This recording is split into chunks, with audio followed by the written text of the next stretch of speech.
तो भैया 9th class के सभी स्टूडेंट्स का तहे दिल से स्वागत लर्न एंड शेयर के इस प्लेटफॉर्म से। मैं राहुल सचवानी आप सभी के साथ में आज एक नया साइंस का चैप्टर शुरू करने वाला हूं और मैं आपसे ये वादा करने वाला हूं कि भैया ये चैप्टर तो आपके दिल के अंदर गहराइयों तक उतर जाने वाला है।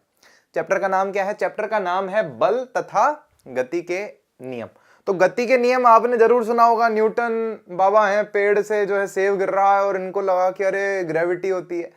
मतलब ये वही वाले न्यूटन हैं जिनकी हमें इस चैप्टर में बात करनी है, जिन्होंने हमें गति के नियम दिए हैं। लेकिन मैं आपको इस चैप्टर में कुछ कुछ ऐसी बातें बताने वाला हूं जो मैं आपको गारंटी के साथ कह के दे रहा हूं कि कोई और नहीं बताएगा आपको। बहुत ही मजा आने वाला है और आज की क्लास में ही ये बात मैं साबित कर देने वाला हूं कि हम लोग कुछ इतना खास सीखने वाले हैं जो हमें कोई नहीं सिखाता। तो स्टूडेंट्स, ये चैप्टर अगर आप हमारी पुरानी एनसीईआरटी में देखोगे, पुरानी मतलब जो पिछले साल तक थी, जिसमें सिलेबस रिड्यूस नहीं हुआ था, ज्यादा चैप्टर थे, तो उसमें ये चैप्टर है 9 नंबर पे। लेकिन जो नई एनसीईआरटीज है, तो काफी सारे बोर्ड्स में क्या हुआ है, नई एनसीईआरटीज आ गई है और उसमें ना थोड़ा सिलेबस कम हो गया है, पाठ्यक्रम कम हो गया है। तो उसमें ये जो चैप्टर है ये 8वां चैप्टर है। तो चैप्टर का नंबर आप अपने हिसाब से एडजस्ट कर लेना। हम तो भैया एकदम गहराई से जो है कंसेप्ट समझने वाले हैं इस चैप्टर के। और स्टूडेंट्स, एक आप सभी से रिक्वेस्ट है कि आप सभी अपना पेन और कॉपी जो है साथ में लेकर के बैठेंगे, क्योंकि हम लोग साथ साथ नोट्स बनाते चलेंगे। वैसे तो आपको नोट्स लर्न एंड शेयर की एप्लीकेशन पर मिल जाएंगे, लेकिन फिर भी मैं चाहता हूं कि आप लोग खुद से भी नोट्स लिखो, क्योंकि वो थोड़े शॉर्ट नोट्स होंगे और आपके लिखे हुए होंगे, तो आपको अच्छे से ध्यान होगा कि कितना पढ़ा था, क्या पढ़ा था, किस चैप्टर में पढ़ा था। और एग्जाम टाइम में रिवीजन के वक्त आप केवल उनको पढ़ करके भी जा सकते हो। आपको इतने सारे लेक्चर्स देखने की जरूरत नहीं पड़ेगी। बिल्कुल आपको लेके बैठना है पेन, क्योंकि क्या होता है, देखो 8वीं क्लास तक तो हम सबको पता है कि भैया चैप्टर के पीछे कुछ क्वेश्चन होते हैं, मैम कुछ क्वेश्चन स्कूल में टीचर कुछ लिखवा देते हैं इंपॉर्टेंट, वो पढ़ के चले जाते हैं, याद करके वही लिख के आ जाते हैं, एग्जाम में मार्क्स आ जाते हैं। लेकिन 9th 10th 11th 12th में कॉलेज में ऐसा नहीं होता। पूरे चैप्टर में से कहीं से भी आपसे कुछ भी सवाल पूछा जा सकता है। तो इसीलिए हमें पूरे चैप्टर को बहुत ज्यादा बारीकी से पढ़ना है, क्योंकि ये चैप्टर है भी ऐसा। स्टूडेंट्स को डर लगता है फिजिक्स से, फिजिक्स के नाम से डर जाते हैं, क्योंकि इसमें मैथमेटिक्स भी होगी, फॉर्मूला भी होंगे, कंसेप्ट भी होगा, लॉजिक भी होगा, थ्योरी भी होगी। तो हमें सब कुछ समझना है। लेकिन आई प्रॉमिस यू कि ये बहुत ज्यादा इंटरेस्टिंग चैप्टर है, बहुत ही ज्यादा, और ये आपके काम आएगा ही आएगा। भले आप 11वीं कक्षा में विज्ञान लें ना लें, फिर भी आपके काम आएगा ही आएगा। क्योंकि अगर आप कोई भी दुनिया का कंपटीशन एग्जाम देंगे, वहां पर जनरल साइंस की जब बात होती है, सामान्य विज्ञान, तो उसमें आपको ये आने ही चाहिए। इन्हीं से ही क्वेश्चंस बन बन करके वहां पर आते हैं। तो आ जाओ, फिर और देर नहीं करते, अपन इस चैप्टर को शुरू करते हैं। तो जो पहला शब्द है ना, यहीं से ही चैप्टर शुरू होगा। क्या है? बल। बल बोले तो फोर्स। तो मेरा सवाल आपसे सबसे पहला यही है कि ये बल क्या होता है, ये फोर्स क्या होता है? क्या आप में से कोई बताना चाहेगा? अभी तुम मेरे सामने बैठे होते, हाथ एक आध ऊपर होते, तो मेरे को बड़ी खुशी होती, मैं पूछता फिर। लेकिन अभी ऐसा नहीं है। कोई बात नहीं, अपन बताएंगे यार। तो देखो, बल को इंग्लिश में हम लोग कहते हैं फोर्स। क्या होता है फोर्स? वैसे ही सोचो, ऐसे ये मत सोचो कि आप वैज्ञानिक हो और मैं वैज्ञानिक से पूछ रहा हूं, बहुत पढ़े लिखे लोग हो। नहीं, हम ऐसे ही सोचना है कि हाँ हम बल लगाते हैं, हम बोलते हैं कि हाँ हम बल लगाते हैं। जैसे मान लो मैंने ऐसे बोर्ड पे धक्का लगा दिया, लगाऊंगा नहीं तो वो बल लगाना ही हुआ। या जैसे मान लो मैंने कुछ उठाया, जैसे ये पेन पड़ा है, तो इस पेन को मैंने यूं उठाया, तो ये बल लगाया ना, मैं बल लगाया तभी उठा। अब अगर मान लो इसको छोड़ूं तो नीचे गिरता है। नीचे क्यों गिरता है? क्योंकि धरती जो है इसकी तरफ एक आकर्षण बल लगा रही है, जिसको हम लोग गुरुत्वाकर्षण बल बोलते हैं। तो ये बल की बात हो गई। या जैसे कुछ भी ना, जैसे मान लो कि ना एक कोई साइकिल चल रही है, सही बात है, तो मेरा भाई है, जैसे मान लो छोटा, वो साइकिल चला रहा है, तो मैं उसके पीछे गया, मैं जोर से धक्का मार दिया उसको, तो उसकी स्पीड तेज हो गई। तो मतलब हाँ बल ही है ये, मैंने उस पर बल लगाया तो क्या हुआ, उसकी स्पीड तेज हो गई। या जैसे मान लो कि यहाँ एक दरवाजा है, मैंने ऐसे पकड़ा, ऐसे करके खोल दिया, तो बल लगाने से क्या हुआ, मैंने उसको अपनी तरफ खींचा, तो वो उसका दरवाजा जो है वो खुल गया। या जैसे मान लो कोई गेंद आ रही है, ऐसे लुढ़कती हुई आ रही है, मैंने उसको ऐसे करके रोक लिया, तो मैंने क्या किया, थोड़ा सा अपनी तरफ से बल लगाया, तो गेंद जो है रुक गई। तो हम बल को बहुत सरल शब्दों में डिफाइन कैसे करें, मतलब उसकी परिभाषा क्या लिखें? तो अगर हम ऐसा लिख दें कि भाई किसी भी वस्तु पर जो धक्का लगाया जा रहा है या जो खिंचाव लगाया जा रहा है वही बल है, तो क्या बात गलत होगी क्या? सोच के देखो। जैसे मान लो गेंद आई, तो मैंने वो वस्तु चलती हुई आ रही थी, मैंने क्या किया, उस पर एक तरह से थोड़ा सा दबाव लगा दिया, बल लगा दिया, जिससे आके वो रुक गई, तो ये बल लगाना हो गया। या जैसे मान लो क्या हुआ कि दीवार, ये जो गेट है हमारा, इसको हमने खींचा, तो खींचना मतलब बल लगाया। तो अपन ने डेफिनेशन बना दी ना कि किसी भी वस्तु पर लगने वाले धक्के या खिंचाव को ही हम असल में बल कहते हैं। क्या कहते हैं, लिखता हूं देखो मैं आप लोगों के सामने, किसी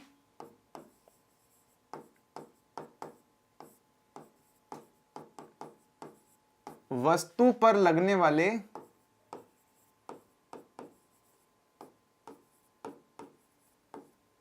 धक्के या खिंचाव को, धक्के या खिंचाव को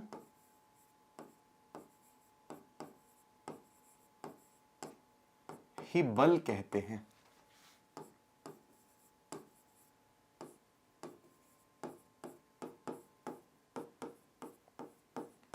हालांकि देखो ये किसी वैज्ञानिक वाली परिभाषा नहीं है, जो गणितीय रूप से परिभाषा बनेगी वो हम न्यूटन बाबा के दूसरे नियम में सीखेंगे। अभी के लिए हमारी बहुत सरल साधारण परिभाषा ये है कि कोई भी वस्तु है इस दुनिया में, उस पर आपने या तो धक्का लगाया या उस पर खिंचाव लगाया, तो ये दोनों चीजें ही क्या है, असल में बल हैं और कुछ नहीं है। ये हमें दिमाग में रखना है, आपको लिखना है। अब इसके बाद में अगर हमारे दिमाग में सवाल आए कि अगर किसी भी वस्तु पर हम मान लो बल लगा रहे हैं तो क्या क्या हो सकता है, हमारे बुक में कुछ कुछ एग्जाम्पल से चर्चा की गई, अपन भी वो चर्चा करेंगे। तो पॉइंट क्या है हमारे पास में कि किसी वस्तु पर बल लगाने पर क्या क्या होता है, तो किसी वस्तु पर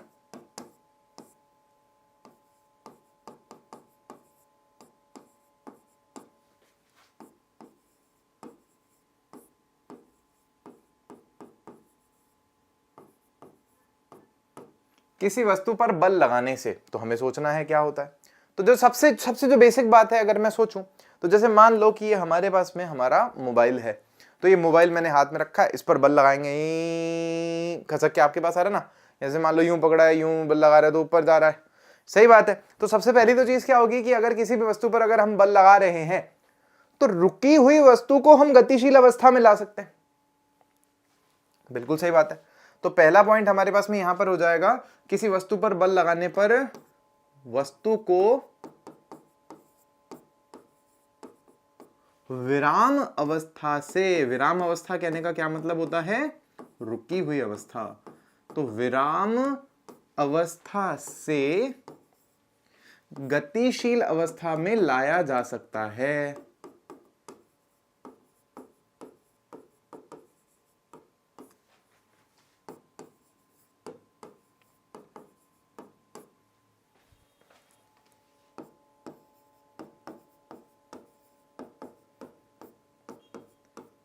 अब देखना स्टूडेंट, साइंस ना बड़ी इंटरेस्टिंग है।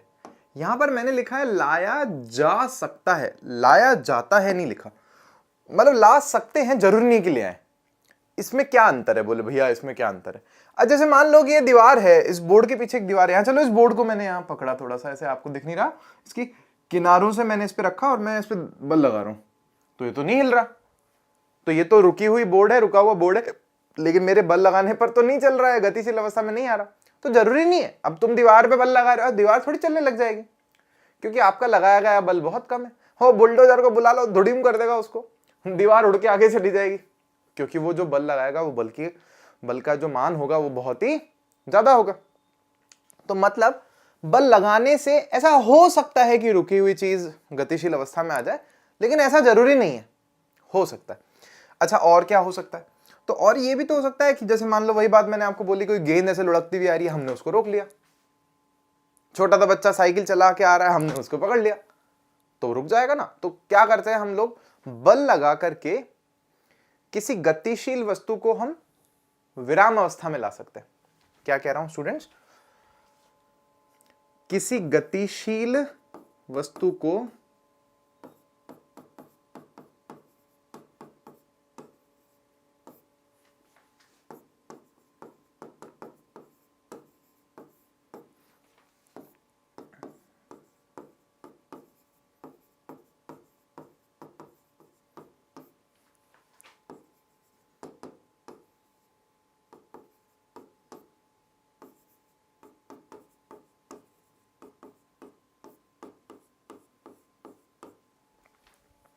ऐसा, जैसे पहले में हमने लिखा कि भाई देखो ये पॉइंट पूरा पढ़ना है, किसी वस्तु पर बल लगाने से किसी गतिशील वस्तु को विराम अवस्था में लाया जा सकता है।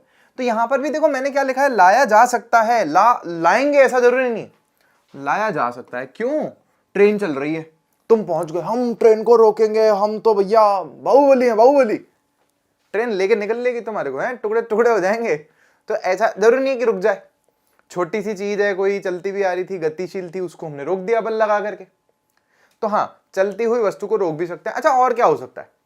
तो और एक सोचो, जैसे मान लो हमारे पास में स्प्रिंग है, अभी मेरे पास है नहीं स्प्रिंग, तो स्प्रिंग अगर होती है तो हम क्या करते हैं, स्प्रिंग को खींचते हैं। तो अगर उस पर बल लगा रहे हैं तो वो उसका आकार चेंज हो जाता है, जो उसका जो हमारे पास में आकृति है, आकार नहीं बोलना चाहिए, आकृति जो है वो चेंज हो जाती है। या जैसे मान लो गेंद है अपने पास में, बॉल है, उस पर बल लगाते हैं तो पिचक जाती है ना बॉल। तो हाँ, इसका मतलब क्या कर सकते हैं हम लोग, अगर किसी वस्तु पर बल लगाएं तो हम उसकी आकृति को बदल सकते हैं। गोल थी तो अंडे जैसी हो गई पिचक करके, उसके आकार को, साइज को भी बदल सकते हैं। जैसे स्प्रिंग इतनी सी थी तो खींच करके इतनी लंबी कर दी अपन ने उसको, उसका साइज भी बदल गया। आकार मतलब साइज होता है। तो मतलब हम लोग बल लगा करके किसी वस्तु का आकार और आकृति दोनों को ही बदल सकते हैं मेरे दोस्त। तो लिखेंगे यहां पर अगला पॉइंट,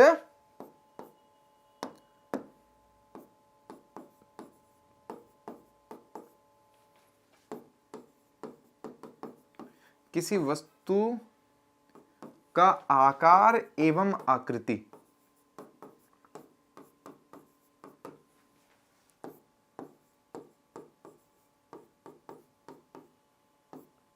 बदल सकते हैं।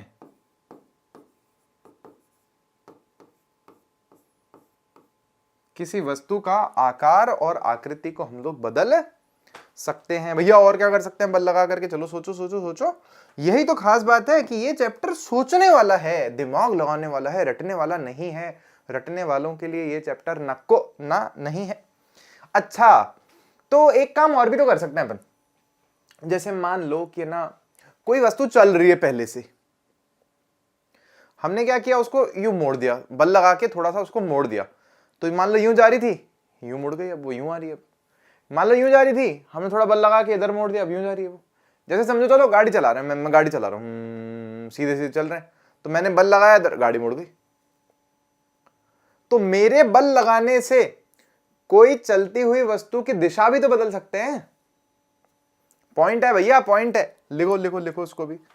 तो किसी गतिमान वस्तु की दिशा बदल सकते हैं। किसी गतिशील वस्तु, गतिमान गतिशील एक ही बात है।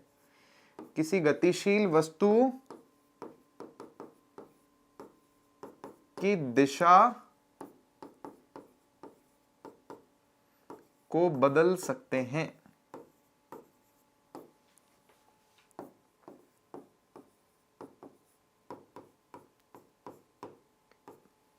और क्या कर सकते हैं सोचो। चलो एक पॉइंट और बताऊंगा मैं आप लोगों को। तो एक काम हम और कर सकते हैं, जैसे मान लो, जैसे मैंने आपको एग्जांपल बताया था ना कि मान लो मेरा छोटा भाई है, साइकिल चला रहा है, तो धीरे धीरे चला रहा है, अभी सीख रहा है वो। तो मैं उसके पीछे गया, ऐसे पकड़ी, जी तेज कर दी उसकी साइकिल में धक्का लगा करके। तो बल लगा करके हम लोग किसी धीमी चलती हुई वस्तु की गति को तेज कर सकते हैं।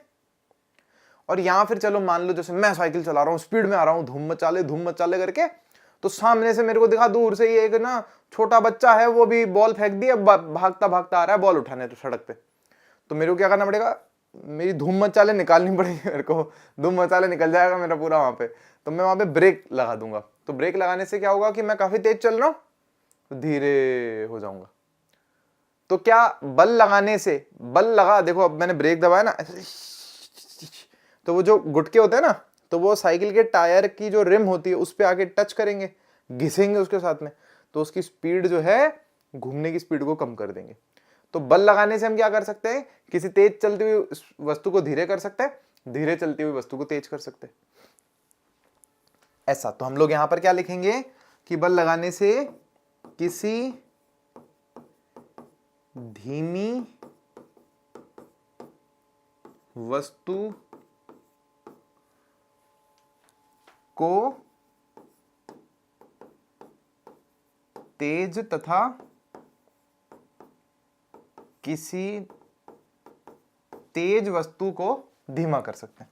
मतलब तेज गतिशील वस्तु को, ऐसे मतलब पूरा सेंटेंस क्या होगा कि किसी धीमी वस्तु को तेजी से गतिशील करा सकते हैं, या फिर किसी तेज चलती हुई वस्तु को, तेज चलती हुई वस्तु को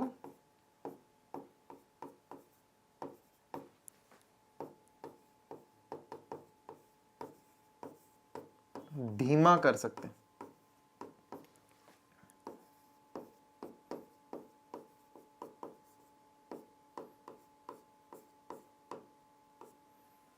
तो मैं यहां साइड हो रहा हूं, आपको चाहिए तो इसको वीडियो को रोक के इन पॉइंट्स को लिख सकते हो अच्छे से, अगर नहीं लिखे हैं तो साथ साथ में लिख लिए हैं तो बहुत ही बढ़िया। तो हम लोग आगे बढ़ रहे हैं स्टूडेंट्स।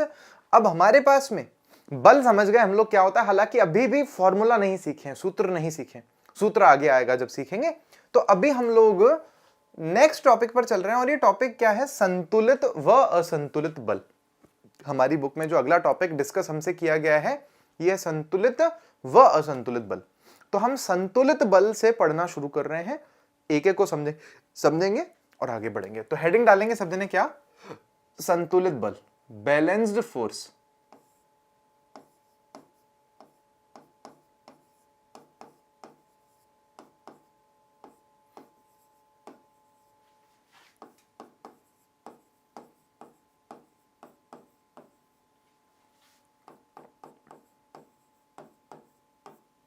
क्या होता है संतुलित बल, तो मैं आपको पहले एग्जांपल देके समझा देता हूं, फिर अपन इसकी परिभाषा आप और मैं मिलकर के बनाएंगे। फॉर एग्जांपल, जैसे मान लीजिए हमारे पास में एक डब्बा है, डब्बा, ये डिब्बा है, वस्तु है कोई, मतलब चौकोर वस्तु है मान लो ऐसा। तो अब हम इस पर बल लगा रहे हैं, अब हम इस पर दो दो बल लगा रहे हैं, इधर से भी खींच रहे हैं, इधर से, जैसे रस्सा खींच नहीं खेलते, इधर से एक टीम रस्सा खींचती है, उधर से दूसरे लोग रस्सा खींच रहे होते हैं, वैसे। तो हमने मान लो इस पर एक बल यहां लगा रखा है और एक बल यहां लगा रखा है।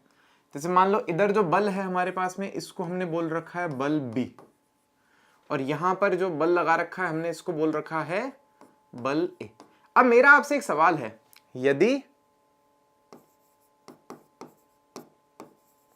बल A बराबर बल B हो तो, मेरा सवाल आपसे यह है कि जितना धक्का यहां से, जितना जोर से यहां से खींच रहे हैं उस वस्तु को, अगर उतना ही जोर से यहां से खींचेंगे तो वो कहीं जाएगी क्या, बोलो, कहीं जाएगी क्या, हिलेगी क्या, नहीं हिलेगी ना, क्योंकि बल कैंसिल हो जाएगा। जैसे मान लो टीम है रस्सा खींच वाली, वो उधर से खींच रहे हैं, इधर से खींच रहे हैं, एकदम बराबर बल से खींच रहे हैं, तो वो रस्सा ऐसे लग रहा है इधर उधर हो ही नहीं रहा, वो तो बीच में रुका हुआ है। कोई ज्यादा जोर से खींचेगा तो वो उसकी तरफ चला जाएगा सब कुछ। पॉइंट है भैया, समझ गए। तो इसका मतलब क्या है कि ये संतुलित बल हैं, ये क्या है हमारे पास में स्टूडेंट्स, संतुलित बल हैं। और संतुलित बल के कारण कोई वस्तु गति नहीं करती है, संतुलित बल के कारण कोई वस्तु गति नहीं करती।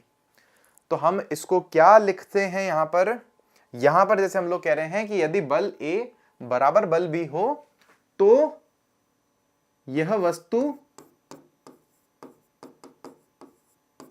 स्थिर ही बनी रहती है, इस उदाहरण में, ठीक है।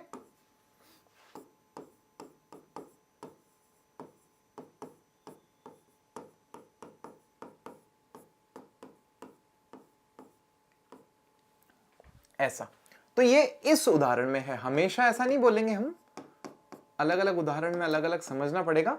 तो ये एक हमारे पास में उदाहरण हुआ। अब एक शानदार उदाहरण दूं मैं आप लोगों को, थोड़ा सा आपको देखो समझना पड़ेगा ना, थोड़ा दिमाग लगाना पड़ेगा उस पर। जैसे हमने कहा, मान लीजिए कि ये है धरती, ये है धरती माता, भारत माता की जय। तो अभी इस धरती माता पे हम खड़े हैं, ऐसे ये अपना हाथ हैं, ये अपने पैर हैं। बोले भैया, क्या भैया हमारे से मस्ती कर रहे हो आप, ऐसा बना दिया आपने हमको। अरे मस्त बाल हैं यार, देखो आप ही हो, ये देखो देखो देखो, मस्त बाल है ना, एकदम शानदार। हाँ ऐसे। अभी तो आपकी आंखें नाक भी बनाएंगे अपन। ये आपकी आंखें हैं, ये नाक है, ये मुंह है, हा हा हा हा हा। चलो देखो अब समझो, पॉइंट ये है, नीचे धरती है, तो धरती माता हम पे कौन सा बल लगाती है, गुरुत्वाकर्षण बल पढ़ा है ना अपन ने, ये तो सुनते ही आए हैं, पढ़ा नहीं है, चलो छोड़ो, वो तो आज पढ़ाऊंगा मैं आपको। आज पढ़ेंगे, अगले चैप्टर में पढ़ेंगे। तो गुरुत्वाकर्षण बल कहां लग रहा है? हमारे नीचे तरफ, मतलब ये एक बल है हमारे को नीचे की तरफ खींच रहा है, इसको हम लोग बोल रहे हैं गुरुत्वाकर्षण बल।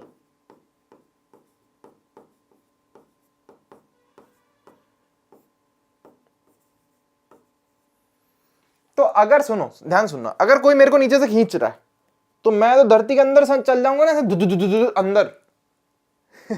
सोच के देखो भाई, अगर मेरे को कोई खींच रहा है, जैसे मान लो अगर कोई पीछे से खींच रहा है मेरे को, तो मैं पीछे चला जाऊंगा ना। ऐसा ही होना चाहिए ना भाई, कोई खींच रहा है तो बल लग रहा है, एक ही तरफ बल लग रहा है, मैं नीचे चल जाना चाहिए, सभी चल जाने चाहिए, हम सारे के सारे लोग धरती के अंदर समा जाने चाहिए थे, अंदर जाके कील की तरह ठुक ठुक के। लेकिन ऐसा तो नहीं हो रहा। तो ऐसा क्यों नहीं हो रहा? क्योंकि हमारे ऊपर एक प्रतिक्रिया बल भी लग रहा है ऊपर की तरफ। जितना बल धरती पर हमारे नीचे की तरफ लग रहा है ना, उतना ही बल एक ऊपर की तरफ लग रहा है, धरती से ऊपर की तरफ, जिसको हम लोग क्या कह रहे हैं? आर बोलते हैं, या इसको प्रतिक्रिया बल बोलते हैं।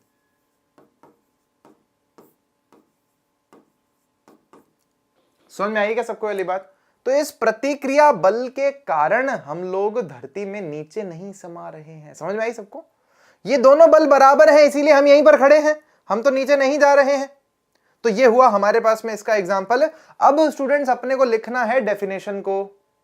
तो अब अपन फटाफट से स्टूडेंट्स डेफिनेशन लिख लेते हैं। उसके लिए देख लेते हैं, खाली पन्ना चाहिएगा तो खाली पन्ना है अपने पास में, कोई टेंशन वाली बात ना है बिल्कुल। तो डेफिनेशन लिखेंगे संतुलित बल की। तो अपन ने देखा कि संतुलित बल, और ऐसा भी जरूरी नहीं है कि एक वस्तु पर दो ही बल लग रहे हो और वो संतुलित बल हो, विपरीत दिशा में, ऐसा हो सकता है चार लग रहे हो। जैसे मान लो ये डब्बा पीछे वाले पेज पर हमने पढ़ा है इसको, तो इस डब्बे पर धरती नीचे की तरफ भी लगा रही होगी, प्रतिक्रिया बल ऊपर की तरफ भी लग रहा होगा, तो ऐसे ज्यादा बल भी तो लग ही सकते हैं। तो मतलब संतुलित बल ऐसा जरूरी नहीं कि दो ही होंगे, ज्यादा भी हो सकते हैं। लेकिन हाँ, मतलब इधर से होगा तो इधर से भी होगा, ये मान करके चलना है अपने को। तो क्या डेफिनेशन हो जाएगी संतुलित बल की हमारे पास में स्टूडेंट्स? हम लिखेंगे, यदि किसी वस्तु पर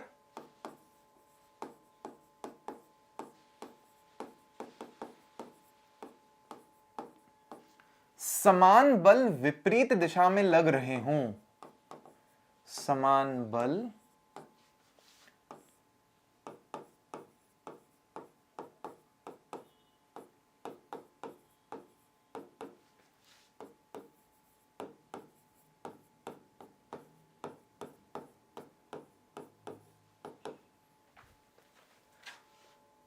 तो इन्हें संतुलित बल कहते हैं।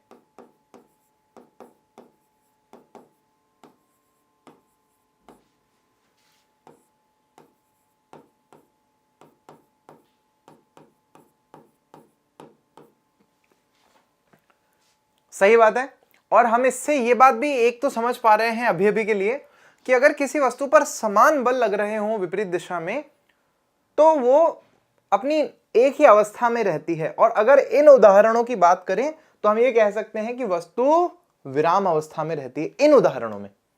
तो हम स्टूडेंट्स यहां पर क्या लिखेंगे, एक पॉइंट और हम यहां पर मेंशन कर देंगे कि ऊपर दिए उदाहरणों में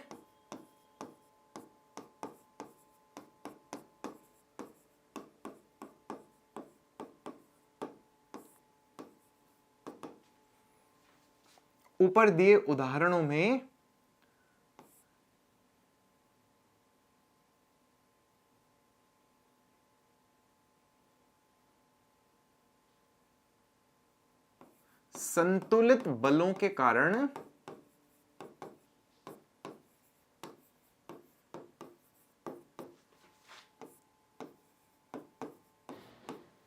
वस्तु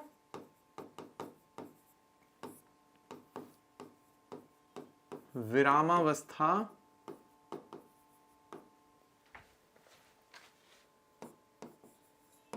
में है। तो ये हमने लिख ली डेफिनेशन किसकी स्टूडेंट्स है? संतुलित बल की डेफिनेशन। आई होप आप सबको ये वाली बात अच्छे से समझ में आई है। और अब हम लोग आगे क्या पढ़ सकते हैं इसके बाद में हम लोग पढ़ेंगे असंतुलित बल के बारे में। तो नेक्स्ट हमारी हेडिंग क्या होगी? असंतुलित बल। यहां लिखते हैं हम लोग। तो नेक्स्ट टॉपिक है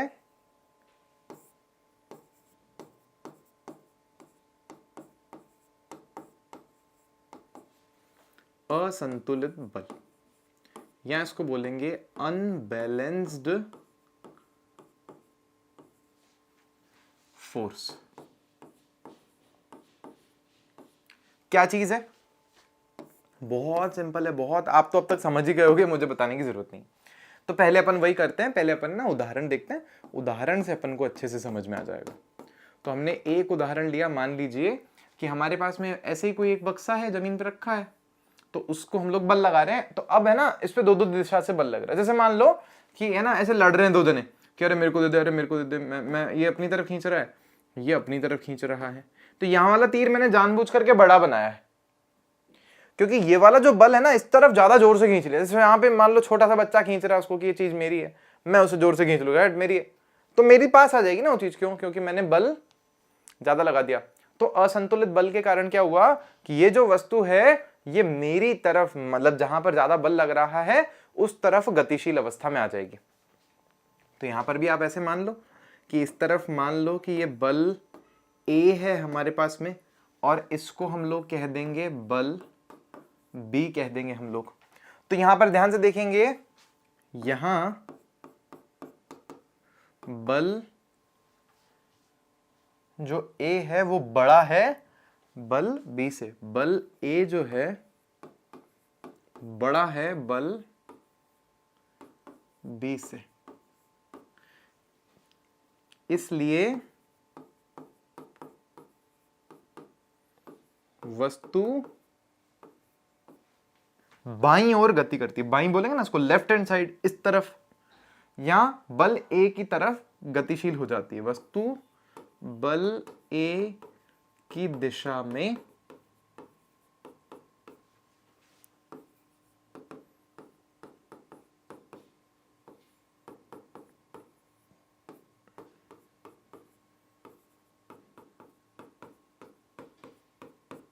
अब एक बात समझेंगे सब जने, ये आगे आएगी लेकिन मैं आपको अभी बता रहा हूं। फॉर एग्जाम्पल, जैसे मान लो वजन होता है, कोई द्रव्यमान है, तो उसको नापते कैसे हम? 5 किलोग्राम, 10 किलोग्राम, तो उसका मात्रक किलोग्राम है वजन को नापने के लिए, द्रव्यमान को नापने के लिए। वैसे ही बल को नापने के लिए जो मात्रक है ना, वो न्यूटन है, न्यूटन बाबा के नाम पे। कैसे आया, क्यों आया मात्रक, वो अपन बाद में पढ़ेंगे, बट अभी मान लो कि न्यूटन है। तो जैसे मान लो कि जो बल B है हमारे पास में, ये है 3 न्यूटन, कि इस वस्तु पर 3 न्यूटन से बल लग रहा है इस तरफ, और इस तरफ लग रहा है हमारे पास में 5 न्यूटन से बल। तो इस वस्तु पर नेट बल कितना लग रहा है? नेट मतलब सारा काट पीट करके कितना बल लग रहा है इस पे? तो हम कहेंगे कि भैया इस पर 5 - 3 अगर करें तो 2 न्यूटन का बल नेट बल है। मतलब ये जो पीला तीर है ये क्या दिखा रहा है हमारे को नेट बल। नेट बल कितना है इस वस्तु पर? 2 न्यूटन। सबको समझ में आई क्या वाली बात? बोलो कि इस वस्तु पर नेट बल 2 न्यूटन लग रहा है इस वाली दिशा में। जैसे मान लो नेट शब्द ना कहीं पर भी आप काम में ले सकते हो। जैसे मान लो आपके जेब में 10 रुपए थे, मैंने आपको 5 रुपए और दे दिए। अब नेट रुपए कितने हैं आपकी जेब में? बोले 15 रुपए। आप गए 7 रुपए खर्च करके आ गए, तो 15 में से 7 माइनस कर दो। अब नेट रुपए कितने? 8 रुपए हमारी जेब में बचे लास्ट में। मतलब लास्ट में बचा कितना? तो यहां पर लास्ट में बचा कितना? 2 न्यूटन। किस दिशा में बचा? उल्टे हाथ की दिशा में बचा। अच्छा, जैसे अब पीछे देखोगे, अगर आप इनमें अगर अपन देखें तो मान लो यहां पर क्या होगा कि मान लो ये वाला बल जो है ये 5 न्यूटन था, और ये वाला भी भाई साहब 5 न्यूटन था। तो इसीलिए इस वस्तु पर नेट बल कितना लग रहा था? नेट बल 0 लग रहा था। सेम यहां पर संतुलित बलों के केस में क्या होता है कि वस्तु पर नेट बल 0 होता है। नेट मतलब काट पीट के सब लास्ट में। और असंतुलित बलों के केस में क्या होता है? ऐसा नहीं होता। असंतुलित बलों के केस में नेट बल 0 नहीं होता, ऐसा। अब अपन है ना इसमें एक एग्जांपल स्टूडेंट्स और डिस्कस करेंगे, शानदार वाला, मजेदार वाला। ये अपनी बुक में भी दे रखा है, इसका मैं आपको डायग्राम भी दिखाऊंगा, फोटो भी दिखाऊंगा, लेकिन पहले अपन इसको समझते हैं कैसे। जैसे मान लो जमीन है नीचे, ये नीचे जमीन है, तो इस जमीन पर एक बड़ा ना ऐसे लकड़ी का टेबल रखा है, मान लो ऐसे बड़ा, खसकाने में से जान लगेगी, जोर लगेगा खसकाने में। तो क्या है कि ये रहा हमारे पास में वो बक्सा, तो इस पर है ना हम ऐसे बल लगा रहे हैं, तो बल लगा रहे हैं, तो मान लीजिए ये इस दिशा में हमें ना बल लगा रहे हैं। तो हमने बल लगाना शुरू किया, तो कैसे शुरू करते हैं स्टूडेंट्स? हम ऐसे, तो ज्यादा नहीं आगे, फिर जोर से धक्का मारते हैं, पहले तो पता नहीं होता ना कितना भारी है, तो हल्का सा ही लगाते हैं पहले। तो छोटा सा बल, मतलब तीर के साइज से समझ जाना कि बल छोटा है, तीर छोटा है मतलब बल भी छोटा है। तो क्या हुआ असल में कि इतना ही जो बल है ना, ये घर्षण बल के रूप में लग रहा है उस पर, इतना ही बल घर्षण बल के रूप में पीछे की तरफ लग रहा है। घर्षण बल क्या होता है, तो इसको अभी तो समझते हैं अपन कि भाई कोई भी चीज अगर दो चीजें टच करती है ना एक दूसरे को, तो उन दोनों के बीच में कुछ ना कुछ आकर्षण बल होता है।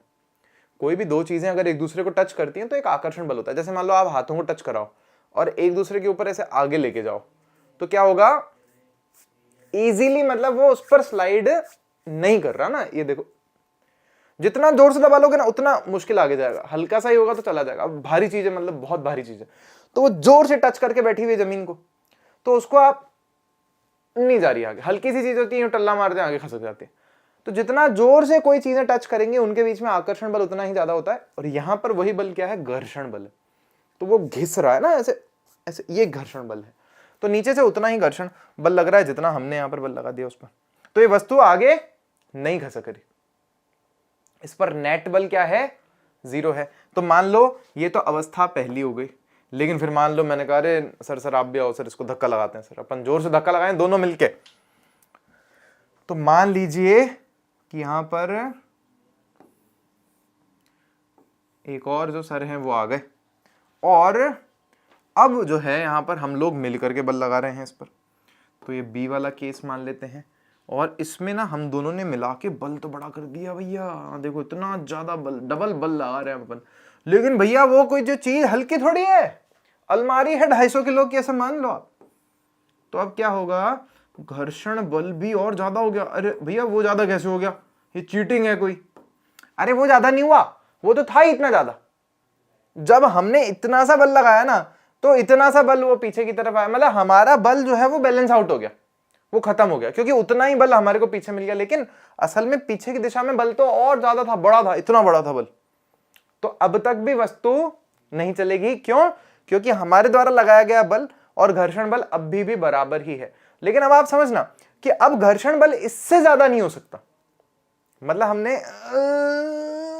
दोनों ने ऐसे करके यहां रुक गया, मान अभी तक आगे नहीं खसका।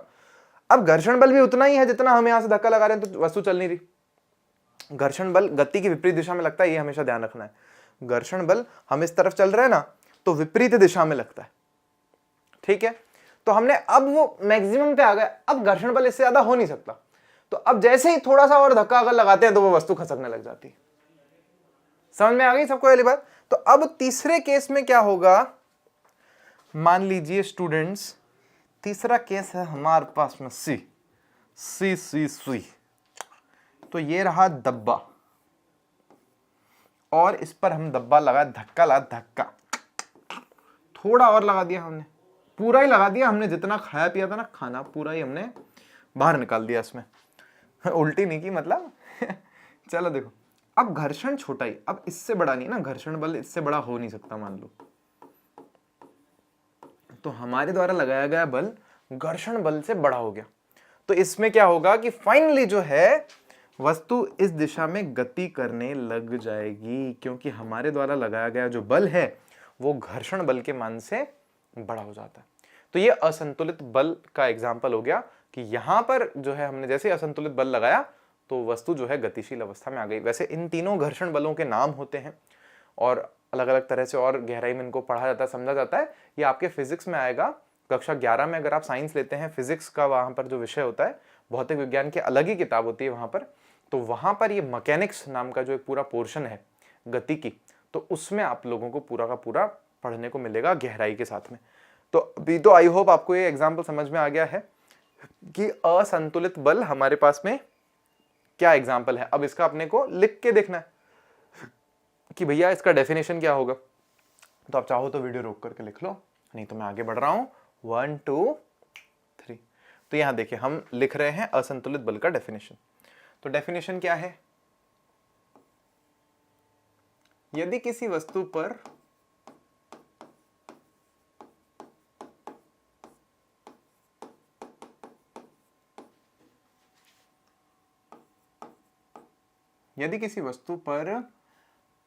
असमान बल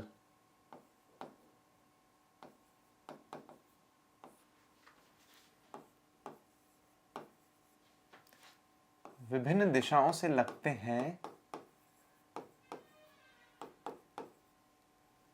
या इसको विभिन्न दिशाएं ना लिख करके हम लिखेंगे विपरीत दिशाओं में लगते हैं, दिशाओं से लगते हैं। यदि किसी वस्तु पर असमान बल विपरीत दिशाओं से लगते हैं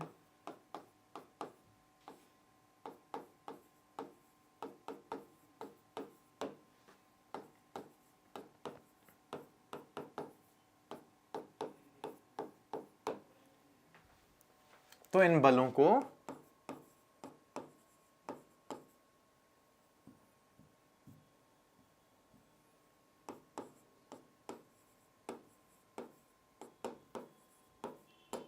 असंतुलित बल कहते हैं।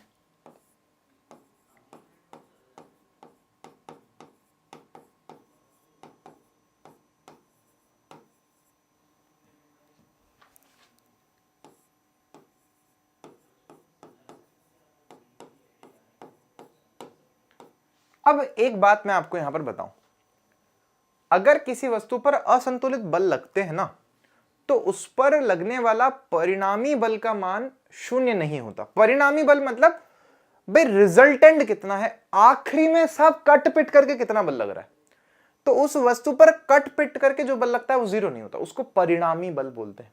रिजल्टेंट, एंड में परिणाम क्या बच रहा है, अब 10 इधर से लगाया, 3 इधर से लगाया, तो 7 इधर बच गया ना, तो वो परिणामी बल कहलाता है। तो यहां पर हम लोग ऐसा कह सकते हैं कि असंतुलित बलों, वस्तु पर लगने वाले असंतुलित बलों के कारण परिणामी बल शून्य नहीं होता है।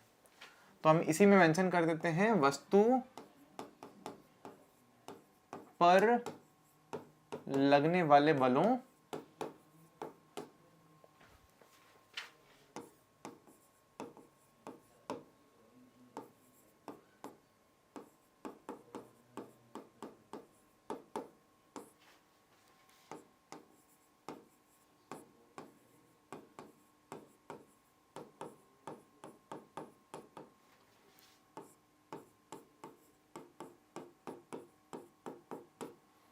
किसी वस्तु पर लगने वाले बलों का, असंतुलित बलों लिखना था मेरे को, लगने वाले असंतुलित बलों, तो यहीं पर ही लिख देता हूं मैं इस बात को,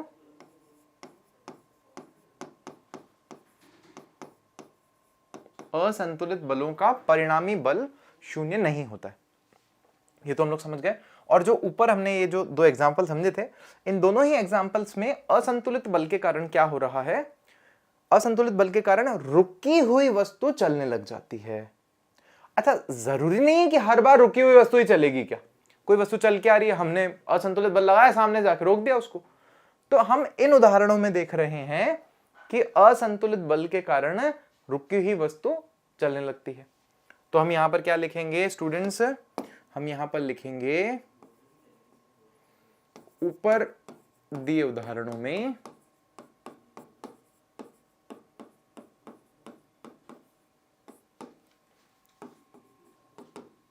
कोई रुकी हुई वस्तु, या आप ऐसे बोलेंगे ऊपर दिए हुए उदाहरणों में,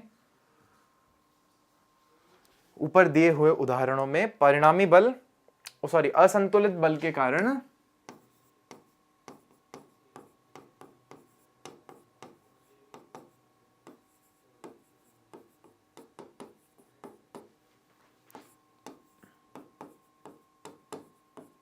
रुकी हुई वस्तु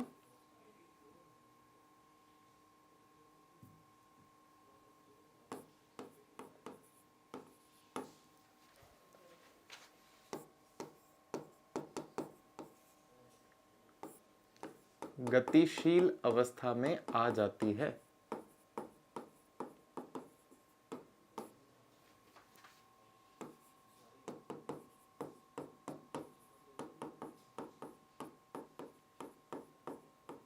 समझ गए क्या सारे स्टूडेंट्स इस बात को?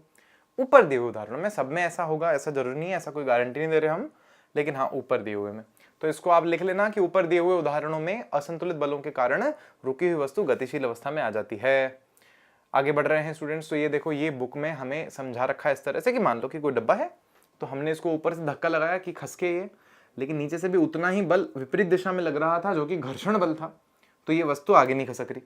फिर हमने थोड़ा और धक्का लगाया तो हमारे कारण लगने वाला बल थोड़ा ज्यादा हो गया, लेकिन फिर नीचे वाला भी बल थोड़ा ज्यादा हो गया क्योंकि नीचे वाला बल काफी ज्यादा है, तो अब मान लो कि नीचे वाला बल इससे ज्यादा नहीं बढ़ेगा, तो हमने इसको और ज्यादा धक्का लगाया, देखो इतना ज्यादा धक्का लगाया, तो नीचे वाला बल तो छोटा सा ही है, अभी इससे ज्यादा नहीं बढ़ेगा नीचे वाला बल, तो इतना ही है, लेकिन ऊपर वाला बल हमारा ज्यादा हो गया, मान लो इतना ज्यादा हो गया, तो ये जो दिशा है इस दिशा में फिर वस्तु खसकने लग जाती है। ये किसका एग्जाम्पल है? असंतुलित बल का एग्जाम्पल है स्टूडेंट्स। आई होप आप सभी को ये बात अच्छे से समझ में आई है। अब मैं आपका थोड़ा सा धीरे धीरे दिमाग खराब करने वाला हूं। कैसे? तो भैया सब जने सुनेंगे ध्यान से। जैसे एक बुक में एग्जाम्पल दे रखा है, क्या एग्जाम्पल दे रखा है हमको कि मान लीजिए अपन साइकिल चला रहे, साइकिल सब चलाते होंगे, तो क्या होता है, हम पैडल मारते हैं, सीधी सड़क है मान लो ऐसा एकदम सीधी, तो ऐसे पैडल मारते मारते घुमाते हैं उसको, चेन घूमती है, पीछे पहिया घूमता है तो आगे वाला भी घूमता है, साइकिल चलती है चलती चलती चलती। अब मान लो हमने पैडल मारना बंद कर दिया, तो क्या होता है, रुक जाती है साइकिल, धीरे होती जाती है, फिर रुक जाती है साइकिल। तो हमें लग रहा है कि मतलब हम जब पैडल मार रहे हैं तो वो क्या है, वो एक बाह्य असंतुलित बल है।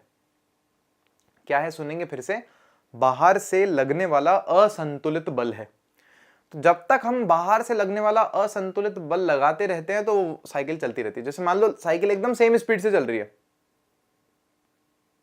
कब तक? जब तक हम बाहर से पैडल सेम स्पीड से मारते जा रहे हैं मारते जा रहे हैं मारते जा रहे हैं, तो चल रही है चल रही है चल रही है। जैसे पैडल मारना बंद करते हैं, मतलब बाहर से जो असंतुलित बाह्य बल जो हम लगा रहे हैं उसको लगाना बंद कर दिया, तो वो साइकिल धीरे होकर रुक जाती है।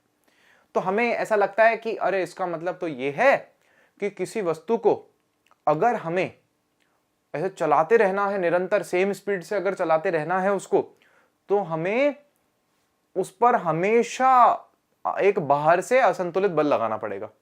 भाई अगर हम चाह रहे हैं कि साइकिल सेम स्पीड से सीधी सड़क पे चलती रहे चलती रहे चलती रहे, कभी नहीं रुके, तो हमें उस पर बाहर से बल लगाते रहना पड़ेगा लगाते रहना पड़ेगा लगाते रहना पड़ेगा। यही मतलब है कि मतलब बिना असंतुलित बल के हम किसी वस्तु को हमेशा चलता हुआ नहीं रख सकते।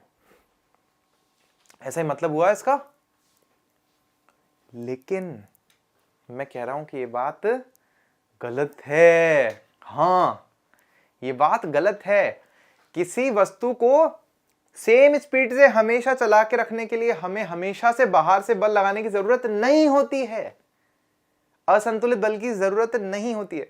संतुलित बल की उपस्थिति में भी कोई वस्तु हमेशा सेम स्पीड से चल सकती है। बोले भैया क्या भांग वांग खा के आए हो, क्या मजाक कर रहे हो भैया हमसे, ऐसे थोड़ी होता है, हमारी साइकिल तो नहीं चलती ऐसे।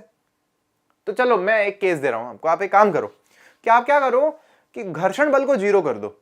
बोलो भैया ये कैसे करेंगे घर्षण बल को जीरो कैसे कर सकते हैं? वो मेरे को नहीं पता कैसे कर सकते हैं। जैसे मान लो अपन घर पे खेलते हैं, बचपन में जैसे हम क्या खेलते थे, हम ऐसे चद्दर ले लेते थे या मम्मी का कोई चुन्नी उन्नी ले लेते थे, फाड़ दी थी एक आध बार तो मार भी खाई हमने। तो हम क्या करते थे ना, पाउडर लेके पाउडर को ना घर में फैला देते थे ऐसे। जैसे कैरम बोर्ड खेलते हैं अपन, तो कैरम बोर्ड पे पाउडर लगाते हैं ना ताकि गोटियां एकदम मस्त फिसलती हुई जाए, ताकि वो करके चली जाती है। नहीं तो थोड़ी सी देर में रुक जाती है गोटी, थोड़ी सी खसक के रुक जाती है। तो हम ऐसे घर में जमीन पे पाउडर फैला देते थे और वो मम्मी की चुन्नी उन्नी लेके, छोटे थे तो दूसरा जो छोटा होता था उसमें उसको बिठा के खींचते थे चुन्नी को। तो पाउडर के कणों के कारण क्या थोड़ा स्मूथ हो जाता था, वो खींचना जो है स्मूथ हो जाता है। जैसे कैरम बोर्ड खेलते हैं तो गोटी इजीली खसक करके चली जाती है। तो वैसे अगर मान लो कि हम क्या करें, घर्षण बल को कम कर दें, जो रोक रहा है ना, गति के विपरीत जो बल लग रहा है, अगर उसको कम कर दे।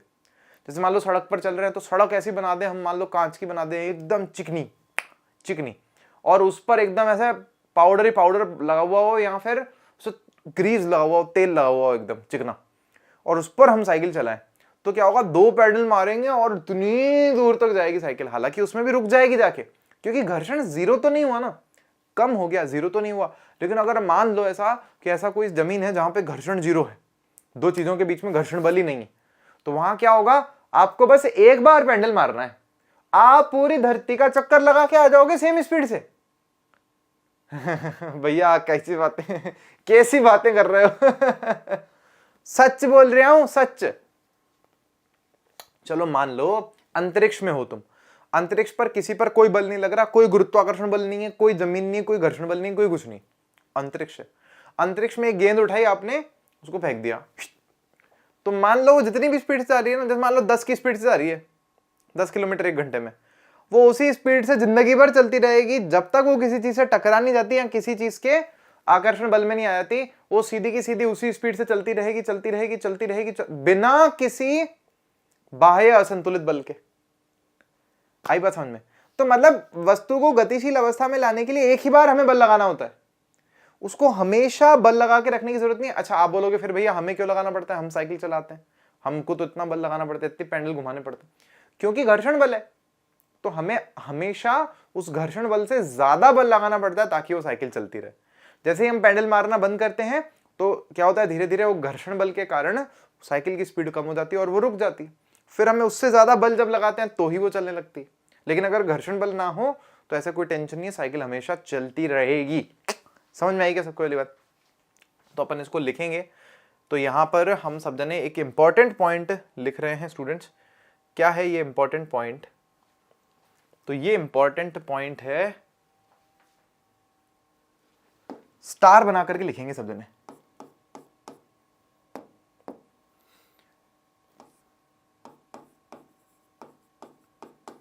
किसी वस्तु को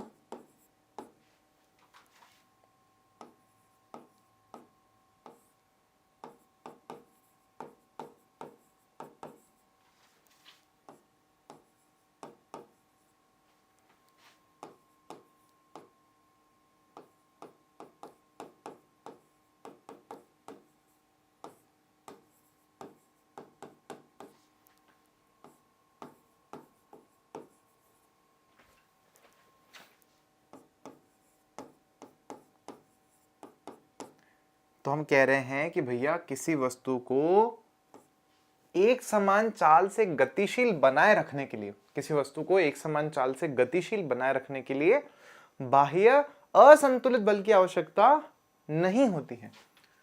बाह्य असंतुलित बल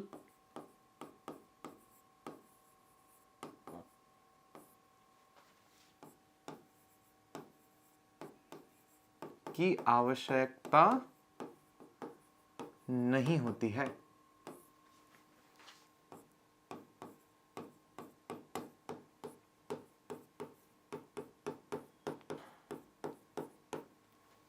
ये डालो आप सब जने दिमाग में कि अगर किसी वस्तु को हम चलाए रखना चाहते हैं तो हमें उसको असंतुलित बल लगाने की जरूरत नहीं है। तो फिर आपके दिमाग में सवाल होगा कि फिर असंतुलित बल चाहिए क्यों?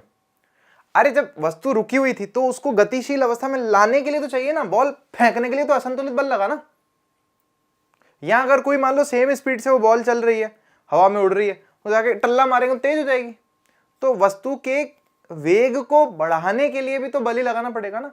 यहां अगर कोई चल ही रही है वस्तु, रोकना है तो भी तो बल ही लगाना पड़ेगा ना, असंतुलित बल।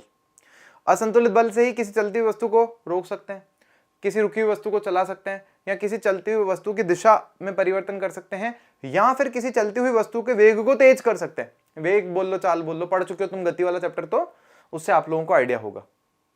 समझ में आ गई सबको वाली बात? तो इस बल की आवश्यकता नहीं होती है। तो स्टूडेंट्स, एक हमारे पास में साइंटिस्ट हुए जिनका नाम है गैलीलियो गैलीली। क्या नाम है स्टूडेंट्स इनका? Galileo Galilei. इन्होंने कुछ एक एक्सपेरिमेंट्स किए। क्या है हमारे पास में, मैं यहां पर हेडिंग डाल देता हूं, पॉइंट डाल देता हूं। क्या? गैलीलियो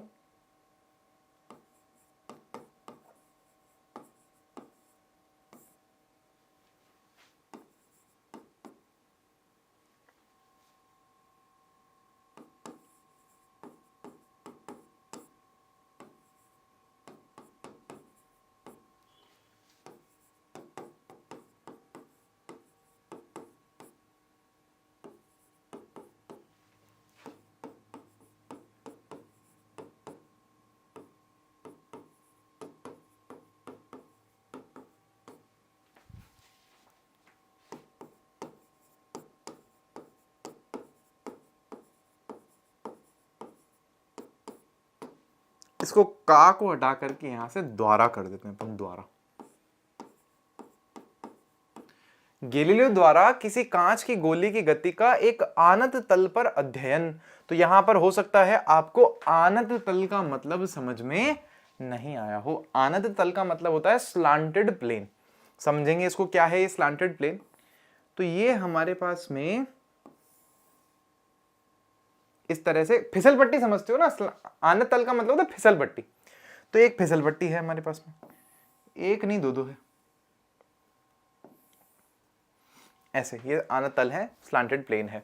तो गैलीलियो कौन है, पहले तो वो समझ लेते हैं। किसी इंसान का नाम है। सन 1520-23 के आसपास एक वैज्ञानिक हुए हैं जिनका नाम है गैलीलियो। हमारे देश के तो नहीं थे, पक्का बात है, नहीं तो गैलीलियो नाम क्यों रखते। हमारे देश के होते तो कुछ और ही नाम होता, रामस्वामी नाम होता है ना, श्यामा प्रसाद नाम हो सकता था, ऐसे राहुल नाम हो सकता था।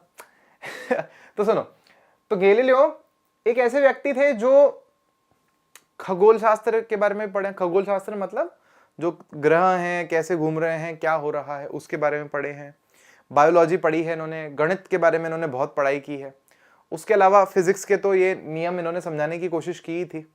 तो मतलब गजब के आदमी, पढ़े लिखे आदमी हुए। तो इन्होंने ना गति के नियमों के बारे में सोचने की कोशिश की। या जैसे आप समझो कि पुराने जो भी वैज्ञानिक थे ना, उनके दिमाग में टेंशन हो जाती थी ये समझने के लिए कि ये चल कैसे रही हैं चीजें। जैसे ग्रह घूम रहे हैं ऊपर, तो कहां से घूम रहे, कैसे घूम रहे हैं यार।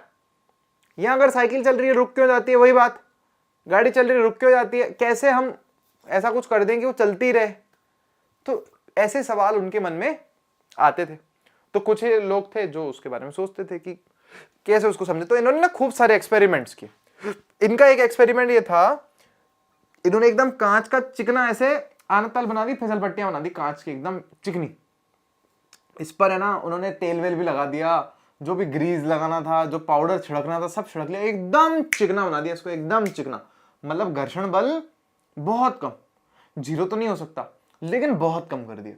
तो इन्होंने नोटिस किया कि यहां पर एक कांच की गोली अगर रखें, कांच की गोली, कंचे खेले तुमने कंचे, तो वैसे ही मान लो कांच की गोली, तो उसको रखा तो वो यहां से लुढ़क के जाएगी। तो क्या होगा, इसमें स्थितिज ऊर्जा है यहाँ पर, तो वो स्थितिज ऊर्जा इसकी गतिज ऊर्जा में बदल रही। तो अब वो वापस से यहाँ से ये गोली जो है चढ़ना शुरू करेगी। देखो शब्द ने यहाँ पर, ये गोली यहाँ से ऐसे चढ़ना शुरू करेगी। तो इन्होंने ये पाया कि ये गोली है ना सेम ऊंचाई तक आ जाती है। मतलब जितनी ऊंचाई से इस गोली को छोड़ा गया ना, ये चल करके उतनी ही ऊंचाई पर आ जाती है। बोले भैया इसमें कौन सी नई बात है, तो पता है, बच्चे को पता है, ये तो आपने जब नहीं पढ़ाया था तब पता था हमको बचपन में। लेकिन अब इंटरेस्टिंग चीज करेंगे अपन यहाँ पर। इन्होंने ना इस एक्सपेरिमेंट को और भी दोहराया। अब ये इंटरेस्टिंग बात है, इन्होंने क्या किया, जैसे मान लो पहले में तो सिंपल में, मैं अब है ना थोड़े स्पीड में चित्र बनाऊंगा, 2-3 बनाऊंगा। तो मान लो इन्होंने क्या किया, एक केस में तो गोली को यहां से छोड़ा, ऐसे गई गोली, और सेम जैसे मान लो ये कोण कितना है, मान लो 30 डिग्री का है, तो ये वाला कोण भी कितना रखा, 30 डिग्री सेम। तो जो गोली है वो सेम ऊंचाई तक गई, मान लो ऐसा, मान लो सेम ऊंचाई तक गई, जितनी ऊंचाई से उसको छोड़ा उतनी ऊंचाई तक गई। हाल ऐसा नहीं होगा कि यहां पे तो टकरा जाएगी, धड़ जा नहीं पाएगी, वो थोड़ा स्मूथ करके थोड़ा आगे ले जाके फ्री मोड़ के ले गए होंगे। तो एक केस ये हो गया हमारे पास में। अब मान लो एक और केस बताता हूं मैं आप लोगों को यहां पर। तो स्टूडेंट्स एक केस ये है कि मान लो ये जो है ये हमारे पास में मान लीजिए 40 डिग्री है, गोली को यहां से छोड़ा, यहां से चल के गई। अब मैंने क्या किया कि यहां पर है ना इसको थोड़ा कम कोण दिया है, देखो आप 30 डिग्री दिया है मान लो। तो अब क्या होगा, गोली उतनी ही ऊंचाई तक जा रही है, ये बात सबको पता है। तो गोली यहां तक आई चल करके। तो अब एक बात बताओ, पिछले केस में अगर आप नोटिस करोगे तो जितनी दूरी इस गोली ने यहां चली उतनी ही दूरी इसने यहां चली। मतलब कितनी दूरी चली, सेम थी, क्योंकि सेम ऊंचाई तक पहुंचना था उसको।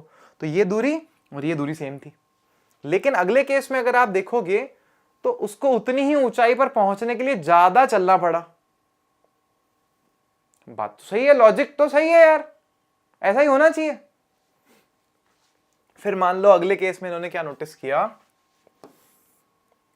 कि इधर तो इतना ही है, मान लो 40 डिग्री है, वॉटेवर 45 डिग्री है,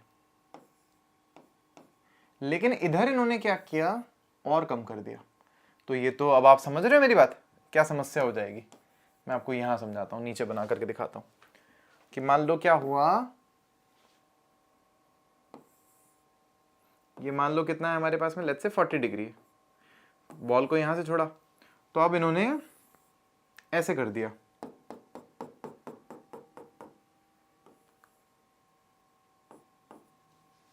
ये कितना है, मान लो 20 डिग्री।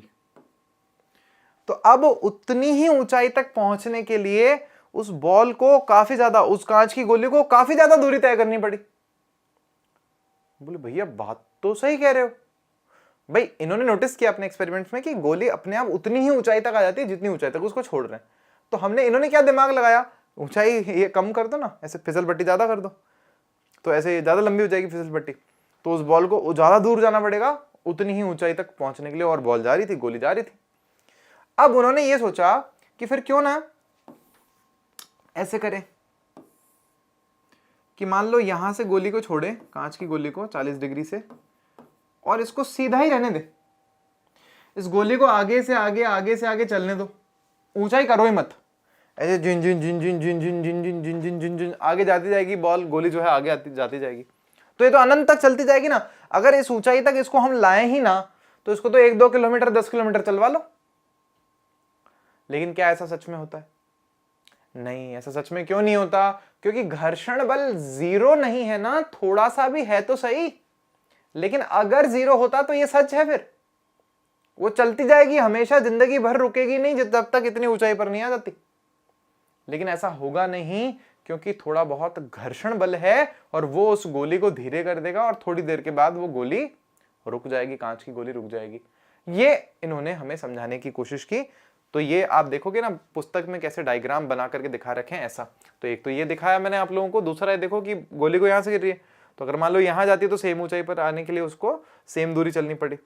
अगर ये नीले वाले पर घिर करके गई है तो सेम ऊंचाई तक आने के लिए उसको ज्यादा दूरी चलनी पड़ी। और ऐसे ये लाल वाले पर अगर गिरी है बॉल तो उसको सेम ऊंचाई तक आने के लिए ज्यादा दूरी, बहुत ज्यादा दूरी चलनी पड़ी है। पॉइंट समझ में आया सबको ये बात? और अगर इसी बॉल को ऐसे सीधा ही भेजें आगे तो अनंत तक चलेगी ये, लेकिन रुकेगी नहीं, क्योंकि वो ऊंचाई नहीं दे रहे उसको हम लोग। तो ये गैलीलियो गैलीली ने हमको समझाया है। लेकिन अब भी ना वो गति के नियम नहीं बना पाए, मतलब क्या नियम होने चाहिए, कैसे होने चाहिए, इतनी खोज नहीं कर पाए। हालांकि उन्होंने बहुत अलग अलग टॉपिक्स पर बात की स्टूडेंट्स। हाँ, तो इसमें इंपॉर्टेंट बात जो मुझे बतानी है आपको वो कुछ ऐसे है कि देखो ये है व्यक्ति जिनका नाम है गैलीलियो गैलीली। कब हुआ है इनका जन्म? तो आप यहाँ पर देखोगे सन 1564 में इटली में पैदा हुए हैं। वहां पर एक पीसा नाम का शहर था, वहां पर बचपन से इनकी जो इंटरेस्ट था ना वो गणित में था, मैथमेटिक्स में और प्रकृति दर्शन में, कि भाई ग्रह कैसे घूम रहे हैं, पक्षी कैसे उड़ रहे हैं, चीजों की गति कैसे हो रही है, इन चीजों में इनका इंटरेस्ट था। लेकिन इनके पिताजी ने कहा कि नहीं भैया, तुमको तो हम जो है डॉक्टर बनाएंगे, डॉक्टर। तो चिकित्सक बनाना चाहते थे पिताजी। तो उन्होंने फिर बड़े हुए ना तो कॉलेज में एडमिशन लिया, बोले वहां पे ठीक है चलो डॉक्टरी की पढ़ाई करेंगे। तो 1581 में इन्होंने डॉक्टर बनने के लिए एडमिशन ले लिया। लेकिन इन्होंने कभी वो पाठ्यक्रम पूरा ही नहीं किया। देखो किताब ही कह रही है, उसको कभी पूरा कर ही नहीं पाया सिलेबस को, क्योंकि इंटरेस्ट मैथमेटिक्स में था। तो इन्होंने देखो 1586 में तो पहली किताब ही लिख दी, और किताब का नाम क्या था? The little balance. इसमें इन्होंने क्या बताया, यहां पर देखोगे ना, एक तुला द्वारा पदार्थों के आपेक्षिक घनत्व अथवा विशिष्ट गुरुत्व प्राप्त करने की आर्किमिडीज की विधि का वर्णन किया। तो पहली और साइंस की एक किताब भी लिख दी अपने जीवन की, जिसमें आर्किमिडीज की जो विधि थी उसका इन्होंने वर्णन कर दिया। फिर उसके बाद आप देखोगे ना, इन्होंने डी मॉट, एक निबंधों की एक वो थी सीरीज इनकी, वो लिखी। उसमें आप देखोगे नत समतल पर कोई वस्तु अगर चल रही है, लुढ़क रही है, तो उसकी गति का अध्ययन किया। जैसे अपन ने देखा ना कांच की गोली को नत समतल ऐसे टेढ़े समतल पर लगा करके कहां तक आगे तक जाती है, धीरे हो जाती है, रुक जाती है, क्यों रुकती, कैसे, तो उसका जो इनका अध्ययन था उसका वर्णन किया। फिर आप देखोगे तो 1592 में एक कॉलेज में ना वो प्रोफेसर बन गए मैथमेटिक्स के। तो ऐसा उनका अध्ययन भी आगे चलता रहा। जो इंटरेस्टिंग बात है ना वो यहाँ पर है, ये सारा अपनी किताब में दे रखा है, इसलिए अपने को समझ में आना जरूरी है। तो इन्होंने, आप नोटिस करोगे कि एक कुशल शिल्पकार थे, मतलब चीजें बनाते थे। तो इन्होंने एक चीज बनाई, क्या इन्होंने भैया दूरदर्शी बना दिए। और उस समय तक जो दूरदर्शी बने हुए थे उनसे काफी अच्छे दूरदर्शी, मतलब जिनसे आप आसमान में दूर की चीजों को देख सकते हो, चांद को देख सकते हो, सूरज को और करीब से, या मतलब दूसरे जो हमारे पास में ग्रह हैं उनको ऑब्जर्व करने के लिए इन्होंने खुद के ही दूरदर्शी बना दिए। फिर आप देखोगे ना, इन्होंने प्रथम लोलक घड़ी भी बनाई।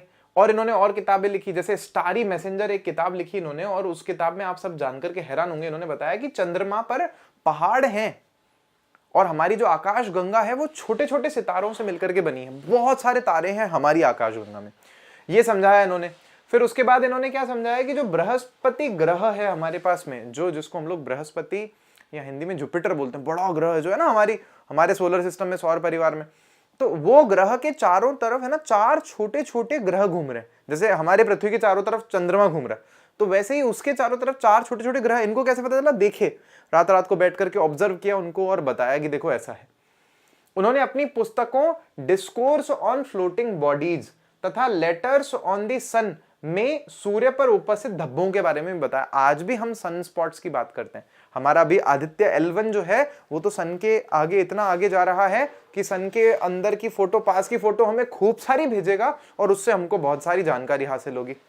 फिर आप देखोगे ना, अपने स्वयं के द्वारा निर्मित दूरदर्शियों के प्रयोग द्वारा शनि तथा शुक्र ग्रह के निरीक्षण से गैलीलियो ने यह तर्क दिया कि सभी ग्रह सूरज के चारों तरफ घूमते हैं, ना कि पृथ्वी के चारों तरफ। तो अब मेरी आपको जो विशेष बात बतानी है वो सामने आ गई है। इन्होंने, आप देख रहे हो, 1640 के लगभग मान लो ये बताया कि सभी ग्रह सूरज के चारों तरफ घूम रहे हैं, ना कि पृथ्वी के चारों तरफ। क्योंकि तब तक ऐसा माना जाता था इन लोगों के द्वारा कि जो सभी ग्रह हैं, पूरे ब्रह्मांड जो है वो पृथ्वी के चारों तरफ घूमता है, हमारे चारों तरफ घूमता है। क्योंकि ऐसा लगता भी है, जैसे सूरज उगता है, सूरज डूबता है, तो हमको लगता है सूरज यहां से निकला, यहां से डूब गया, जबकि ऐसा है नहीं। घूम पृथ्वी रही है। आज हमको पता है, आज हमने अंतरिक्ष में जाकर के देख लिया कि यार पृथ्वी छोटी सी है, सूरज इतना बड़ा है, पृथ्वी उसके चारों तरफ भी चक्कर लगा रही है और खुद की जगह पे भी चक्कर लगा रही है। तो दिन रात भी हो ही रहा है और सूरज के चारों तरफ चक्कर लगाने में भी पृथ्वी को लगभग 365 दिन लग ही रहे हैं। तो अब तो हमको पता है, लेकिन उस वक्त तक ये लोग मानते नहीं थे। तो गैलीलियो ने पहली बार ये बात आगे रखी कि भाई देखो, मेरे हिसाब से ऐसा नहीं, ऐसा है, जो मैंने अध्ययन किया है इन ग्रहों का उसके हिसाब से मैं बता रहा हूं आपको। तो आप मानेंगे नहीं स्टूडेंट्स, उस वक्त के कैथोलिक चर्च ने इनको एक ऐसे क्रिमिनल घोषित कर दिया, अपराधी घोषित कर दिया कि आपने धर्म के खिलाफ बात कही है। धर्म हमारा ये कहता है कि सारी ब्रह्मांड जो है पृथ्वी के चारों तरफ घूमता है, जबकि आप उससे उल्टी बात कर रहे हो, आपको सजा दे दी जाएगी। फिर वो मतलब मुकदमा चला उनके ऊपर और सुनाया गया कुछ। आपको मेरी बात पर यकीन नहीं होगा, देखो मैं दिखाता हूं आप लोगों को। तो यहां देखें, मैंने खोल के रखा है पहले याद आपके लिए। तो यहां देखो, Galileo was considered as a criminal, और उनका क्राइम क्या था ये देखो पूरा का पूरा। तो यहां देखो गैलीलियो पर ही है ना, नियरली 400 साल पहले इन अप्रैल 1633 the Italian astronomer, mathematician and natural philosopher Galileo Galilei was put on trial by the Roman Inquisition. The main charge against him centered on his support for the Copernican theory, aka the belief that a mobile Earth orbited a stationary sun. तो इनके ऊपर क्या मुकदमा था, क्या आरोप लगाया गया कि आपने एक थ्योरी को सपोर्ट किया जिसका नाम कॉपरनिशियन थ्योरी भी है। यही थ्योरी जिसको हम लोग, जिसमें यह कहा जा रहा है कि एक रुके हुए सूरज के चारों तरफ चलती हुई पृथ्वी चक्कर लगा रही है। क्योंकि आप इसको समर्थन करते हो ना, इसीलिए आप अपराधी हो। तो मतलब उस समय लोगों को यह लगता था कि विज्ञान जो है और जो धर्म है वो दोनों अलग हैं, विज्ञान तो धर्म से दूर ले जाता है, जबकि ऐसा नहीं है। और मैं आपको एक गजब की बात बताता हूं, इनको 350 साल बाद, देखो कब मर गया व्यक्ति, खत्म हो गया, 350 साल बाद इनको इस सजा से मुक्त किया गया। देखो, after 350 years Vatican says Galileo was right, it moves. कि मतलब 350 साल बाद जो यहां पर है, देखो पोप जॉन पॉल सेकंड, ये वहां पे चर्च के जो पादरी होते हैं ना, वो तो रोमन कैथोलिक चर्च के जो पादरी थे 350 साल बाद, मतलब अभी 1800 शायद 73 के आसपास, 70 के आसपास, तो उन्होंने ऐसा बोला कि नहीं, उनका नाम अपराधियों की लिस्ट में से हटवा दीजिए, वो सही थे क्योंकि पृथ्वी ही सूरज के चारों तरफ चल रही है। आप समझ रहे हैं इस बात को? तो मैं आपको एक बात बताना चाह रहा हूं, मैं ये क्यों बताया हूं आपको गणित, क्योंकि हम एक ऐसी सनातन संस्कृति के विरासत को अपने साथ लेकर के बढ़ रहे हैं जिसको हजारों सालों से ये बात पता थी। ये तो छोड़ो, हमको तो हजारों सालों से ये पता था कि जो शनि ग्रह है ना, वो सूरज के चारों तरफ घूमने में कितने साल का समय लगता है उसको हमें हजारों सालों से पता था। मैं आपको साबित करके दिखाता हूं कैसे। देखो, एक ज्योतिष शास्त्र नाम की चीज होती है। ज्योतिष शास्त्र मतलब नहीं बोलते हैं कि इस अपर्णा, इस राशि पर इस ग्रह का प्रभाव चल रहा है। वो राशि नहीं आती टीवी में, या वो यूट्यूब पर भी आती है आजकल की कन्या राशि, मेष राशि, ऋषभ राशि, मिथुन राशि, फिर उनके बारे में बताते हैं कि आप पर शनि की प्रभाव रहेगा, आप पर शुक्र का प्रभाव रहेगा, आप पर राहु का रहेगा, केतु का रहेगा, ऐसे चलता है। सुना है, सबने सुना है। तो ऐसे ही एक बात होती है शनि की ढैया। क्या है शब्द?